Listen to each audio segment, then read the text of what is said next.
ನಿಮ್ಮ ಬಿಸ್ನೆಸ್ ಯಾವುದೇ ಇರಲಿ ಅದನ್ನ ಪ್ರಚಾರ ಮಾಡಲು ಸುಮನ್ ಟಿವಿಯಿಂದ ಮಾತ್ರ ಸಾಧ್ಯ. ಕೂಡಲೇ ಕರೆ ಮಾಡಿ. ಬಾಗೇಪಲ್ಲಿ ಪೆಟ್ರೋಲ್ ಡೀಸೆಲ್ ಅಡುಗೆ ಅನಿಲ ಸಿಲಿಂಡರ್ಗಳ ಬೆಲೆಗಳ ಏರಿಕೆ ವಿರೋಧಿಸಿ ಸಿಪಿಐಎಂ ಪಕ್ಷದ ವತಿಯಿಂದ ದ್ವಿಚಕ್ರ ವಾಹನ ತಳ್ಳುವ ಮೂಲಕ ವಿನೂತನ ಪ್ರತಿಭಟನೆ. ನಿತ್ಯ ಬಳಕೆ ಮಾಡುವ ಪೆಟ್ರೋಲ್ ಡೀಸೆಲ್ ಮತ್ತು ಅಡುಗೆ ಅನಿಲ ಸಿಲಿಂಡರ್ ಬೆಲೆಗಳ ಏರಿಕೆ ವಿರೋಧಿಸಿ ಭಾರತ ಕಮ್ಯುನಿಸ್ಟ್ ಪಕ್ಷದ ತಾಲೂಕು ಸಿಪಿಐಎಂ ಮುಖಂಡರು ಹಾಗೂ ಕಾರ್ಯಕರ್ತರು ಸೋಮವಾರ ಪಟ್ಟಣದಲ್ಲಿ ಪ್ರತಿಭಟನೆ ನಡೆಸಿದರು.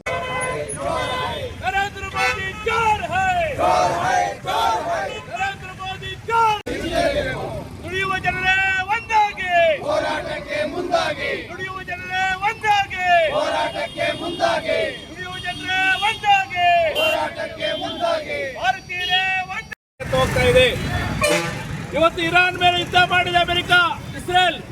ಆ ಇಸ್ರೇಲ್ ಅಮೆರಿಕ ಇಸ್ರೇಲ್ ಅಂತಕ್ಕಂಥದ್ದು ರಕ್ತ ಪಿಪಾಸು ದೇಶ. ಅದು ಆ ದೇಶದ ಜೊತೆ ನಮ್ಮ ನರೇಂದ್ರ ಮೋದಿ ಹೋಗಿ ಮಾತಾಡ್ತಾನೆ, ನೀವು ಇಸ್ರೇಲ್ನವರು ಅಪ್ಪ, ನಾವು ಅಮ್ಮ ಅಂತ. ಅದ್ರ ಅರ್ಥ ಏನು? ಇವತ್ತು ಪೆಟ್ರೋಲ್ ಡೀಸೆಲ್ ಬರ್ತಾ ಇಲ್ಲ. ಇವತ್ತು ಬೆಳಗ್ಗೆ ಹೇಳ್ತಾರೆ ಇರಾನ್ನ ವಿದೇಶಾಂಗ ಮಂತ್ರಿ, ನಾವು ಭಾರತ ಜನತೆ ನಾವು ಗೌರವ ಇದೆ, ಭಾರತ ದೇಶಕ್ಕೆ ನಾವೆಲ್ಲ ರೀತಿಯ ಸಹಾಯ ಮಾಡ್ಲಿಕ್ಕೆ ರೆಡಿ ಇದ್ದೀವಿ.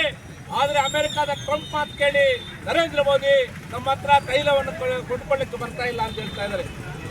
ಇನ್ನೊಂದು ಕಡೆ ಹೇಳ್ತಾರೆ ಇದೇ ನರೇಂದ್ರ ಮೋದಿ ಟ್ರಂಪ್ ಅನ್ನು ವಿರೋಧ ಮಾಡಿಕೊಂಡು ರಷ್ಯಾ ಜೊತೆ ಒಪ್ಪಂದ ಮಾಡಿಕೊಂಡು ಪೆಟ್ರೋಲ್ ಡೀಸೆಲ್ ತರ್ತೀನಿ ಅಂತ ಹೇಳಿದ್ರು. ಅತ್ಯಂತ ಕಡಿಮೆ ಬೆಲೆಗೆ ಪೆಟ್ರೋಲ್ ಡೀಸೆಲ್ ಕೊಡ್ತಾರೆ ರಷ್ಯಾದವರು. ಆದ್ರೆ ಈಗ ಅಮೆರಿಕ ಮಾತು ಕೇಳಿ ಅದಕ್ಕೆ ಹೋಗ್ತಾ ಇಲ್ಲ. ಮೂರನೇ ಅಂಶವಾಗಿ ಇವತ್ತು ಇಡೀ ವಿಶ್ವದಲ್ಲಿ ಯುದ್ಧ ನಡೀತಾ ಇದೆ, ಬೆಲೆ ಏರಿಕೆಗಳು ಜಾಸ್ತಿ ಆಗ್ತಾ ಇದೆ, ಜನರ ಕಷ್ಟಗಳು ಜಾಸ್ತಿ ಆಗ್ತಾ ಇದೆ. ಇವತ್ತು ಆಮದು ಮಾಡ್ಕೊಳ್ಳಕ್ಕೆ ಆಗ್ತಾ ಇಲ್ಲ. ನರೇಂದ್ರ ಮೋದಿ ಮೊನ್ನೆ 20 ದಿವಸಗಳ ಹಿಂದೆ ಇವತ್ತು ಟಿವಿಗಳಲ್ಲಿ ಬಂದು ಏನಂತ ಹೇಳಿದ್ರು, ನೀವು ಬಂಗಾರ ಪರ್ಚೇಸ್ ಮಾಡಬೇಡಿ, ನೀವು ಪೆಟ್ರೋಲ್ ಡೀಸೆಲ್ ಅನ್ನು ಕಡಿಮೆಯಾಗಿ ಉಪಯೋಗಿಸಿ, ಗ್ಯಾಸ್ ಅನ್ನು ಕಡಿಮೆಯಾಗಿ ಉಪಯೋಗಿಸಿ, ರೈತರು ರಸಗೊಬ್ಬರಗಳನ್ನು ಕಡಿಮೆಯಾಗಿ. ಪಟ್ಟಣದ ಡಿವಿಜಿ ಮುಖ್ಯ ರಸ್ತೆ ಗೂಳೂರು ವೃತ್ತದಿಂದ ಬಸ್ ನಿಲ್ದಾಣ ದಿವಂಗತ ಮಾಜಿ ಶಾಸಕ ಜಿವಿ ಶ್ರೀರಾಮರೆಡ್ಡಿ ಪುತ್ಥಳಿವರೆಗೆ ದ್ವಿಚಕ್ರ ವಾಹನ ತಳ್ಳುವ ಮೂಲಕ ಪ್ರತಿಭಟನೆ ಮಾಡಿ ಕೇಂದ್ರ ಸರ್ಕಾರದ ವಿರುದ್ಧ ಘೋಷಣೆ ಕೂಗಿ ಪ್ರತಿಭಟನೆ ನಡೆಸಿದರು. ಸಿಪಿಐಎಂ ರಾಜ್ಯ ಕಾರ್ಯದರ್ಶಿ ಮಂಡಳಿಯ ಸದಸ್ಯ ಎಂಪಿ ಮುನಿವೆಂಕಟಪ್ಪ ಮಾತನಾಡಿ, ದೇಶದ ದುಡಿಯುವ ಜನತೆ ಆರ್ಥಿಕವಾಗಿ ಸಂಕಷ್ಟದಲ್ಲಿದ್ದಾಗ ಪೆಟ್ರೋಲ್ ಡೀಸೆಲ್ ಗ್ಯಾಸ್ ದರಗಳನ್ನು ನಿರಂತರವಾಗಿ ಏರಿಸುವ ಮೂಲಕ ನರೇಂದ್ರ ಮೋದಿ ನೇತೃತ್ವದ ಕೇಂದ್ರ ಸರ್ಕಾರ ಜನವಿರೋಧಿ ನೀತಿಯನ್ನು ಅನುಸರಿಸುತ್ತಿದೆ ಅಂತ ಸಿಪಿಐಎಂ ರಾಜ್ಯ ಕಾರ್ಯದರ್ಶಿ ಮಂಡಳಿ ಸದಸ್ಯ ಎಂಪಿ ಮುನಿವೆಂಕಟಪ್ಪ ಆಕ್ರೋಶ ವ್ಯಕ್ತಪಡಿಸಿದರು.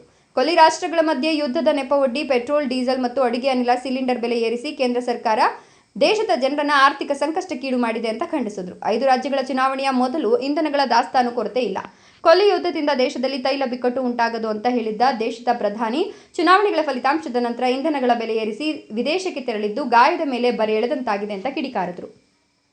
ಇನ್ನು ವಿಶ್ವದ ಬಹುತೇಕ ರಾಷ್ಟ್ರಗಳು ತಮ್ಮ ದೇಶದ ಜನರ ಹಿತಾಸಕ್ತಿಗೆ ಪೂರಕವಾಗಿ ತೈಲ ಬೆಲೆಗಳನ್ನು ನಿಯಂತ್ರಿಸುತ್ತಿದ್ರೆ, ನಮ್ಮ ದೇಶದಲ್ಲಿ ಮಾತ್ರ ಕೇಂದ್ರದ ವಿಫಲ ವಿದೇಶಾಂಗ ನೀತಿಯಿಂದಾಗಿ ತೈಲ ಬೆಲೆಗಳ ಏರಿಕೆ ಜನತೆಯ ಮೇಲೆ ಹೊರೆಯಾಗಿದೆ ಅಂತ ಆರೋಪಿಸಿದರು. ಇಂಧನ ಬೆಲೆಗಳನ್ನು ಇಳಿಸುವ ಜೊತೆಗೆ ಬೆಲೆಗಳ ನಿಯಂತ್ರಣಕ್ಕೆ ಕೇಂದ್ರ ಸರ್ಕಾರ ಅಗತ್ಯ ಕ್ರಮಗಳನ್ನು ಜಾರಿಗೊಳಿಸಬೇಕು ಅಂತ ಒತ್ತಾಯಿಸಿದರು.